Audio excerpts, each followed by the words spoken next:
Hey everyone, it's the Slayer, and today I'm going to be reviewing Star Wars Bloodline by Claudia Gray. Um, Claudia Gray is one of my favorite Star Wars authors all time. Um, I reread the book for my second time for the 10th anniversary since the novel came out. I wanted to see if the novel still stood where I thought it stood in the ranking of canon books. Now that it's been 10 years and we have so many more new books, and I definitely can say it's probably the best canon book there still is. I think it's still one of the top standards of Star Wars storytelling. So I'm gonna talk about my pros, my cons, and then we'll talk about story a little bit. So the story is basically about 6 years before The Force Awakens, so 24 years after Return of the Jedi. The New Republic is kind of in I wouldn't say a crisis, but a dilemma. They don't have a chancellor right now. Mon Mothma had stepped down a little while ago. She's older and is getting sick, so she stepped down basically and is no longer in that prominent leader role that she had been for over 20 something years of the New Republic government. So right now they're trying to figure out, okay, what do? We need someone who's going to lead us. You have two different factions, the centrists, the populists. The centrists are a little bit more power to the federal government, where the populists are more power to the different planets that are being represented. So while they're trying to figure out, okay, what to do with a new chancellor, Mon Mothma's gone. I would say the whole chancellor is like the subplot of the story, where the main story is actually the Senate, the Senate chambers, headquarters on Hazian Prime has been bombed. It was staged by a criminal organization that's, I wouldn't say in lead with the First Order, but definitely was supposed to be one of the First Order's assets. So Leia goes on this mission as a populist senator, and she goes on a mission with a centrist senator, Ransom Castrofo, probably one of my favorite characters of all time. They go on a mission to figure out who bombed the Senate, and in doing so, they forge this friendship. It's really nice. They're both come from different generations, different backgrounds, different experiences of life. So, first they're quick to, I would say quick to, what's the word I'm looking for? Stereotype each other, I guess. Yeah, I would say they're quick to stereotype each other, but they actually learn there's a lot more to the personalities in each of them. So they become really great friends. There's this other character, Lady Karis.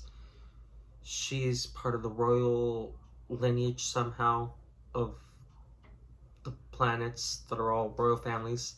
So she's trying to, tell Leia that while Leia's on this mission, this senator who's a centrist also happens to be part of the royal family somehow, but not Leia's royal family, but another royal family. She's telling Leia that she needs to take on this new role, that one of the elders of the royal families died and she needs to take on his titles. But Leia's like, no, I don't really care about any of that no more. Like, I'm over that royal stuff. So she's like, Leia tells Lady Karish, like, you know, if it means so much to you, you do it for me. I will let you do it.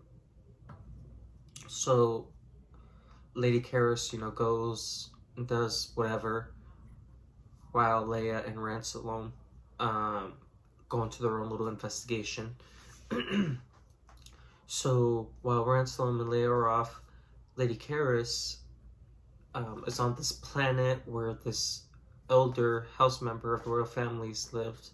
And I guess he was very close with Leia's father, Bail Organa, who was the viceroy of Alderaan, married to Queen Bria of Alderaan.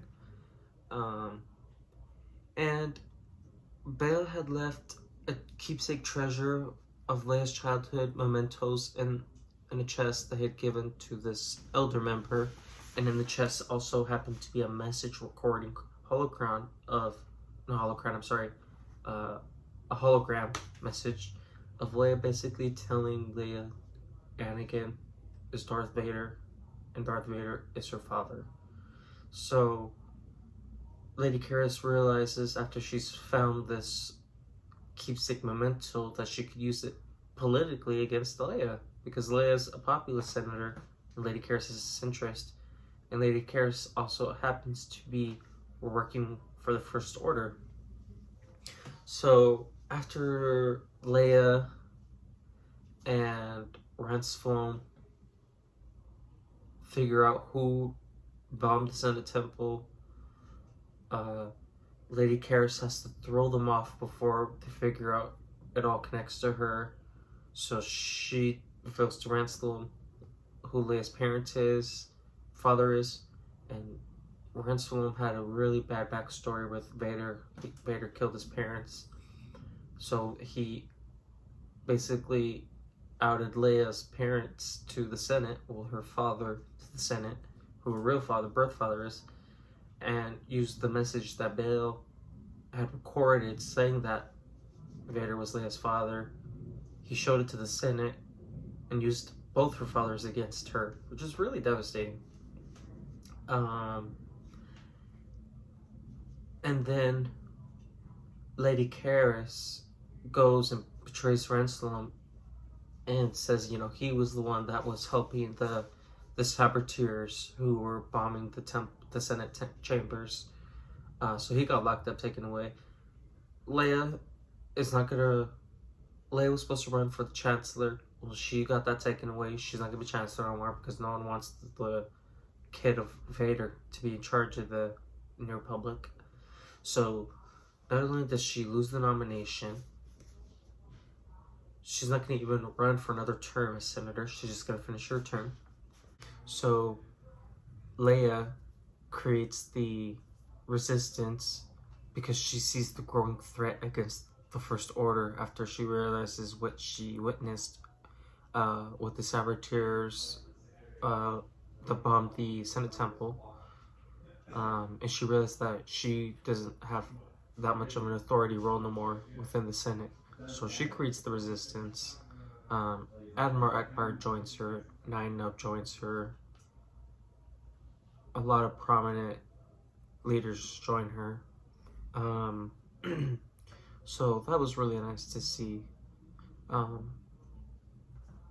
would say some of the maybe con parts is you don't see really anything with like Ben Solo or Luke. You get like a couple scenes with Han here and there. You know, him and Leia still have a great relationship. He's has his own little job. She's doing her job.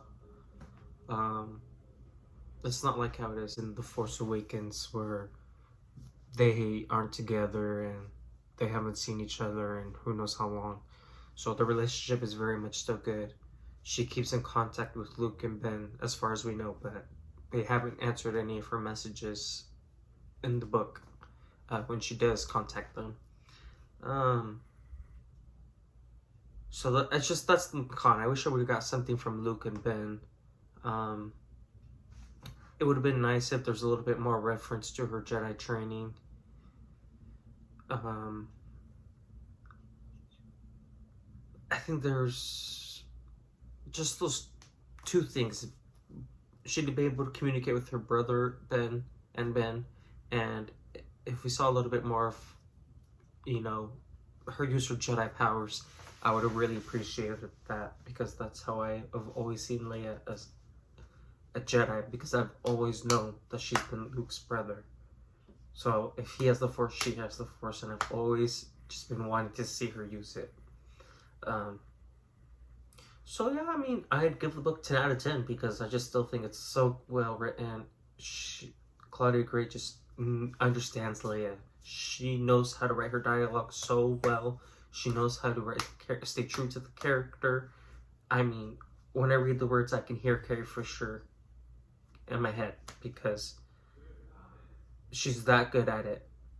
And yeah, so I'm going to review Star Wars Legacy when it comes out later this month. I'm going to review Star Wars Reign of the Empire Into the Abyss when that comes out in September. I'm planning on doing a review for the prequel Maul Shadow Lord series. I just finished that. I know I haven't posted in a while, but that's just because there hasn't been any Star Wars books within these last couple months that have came out. So I'm sorry about that. I have read other books, so more like U.S. history books. So if you guys are interested in me doing reviews for like anything U.S.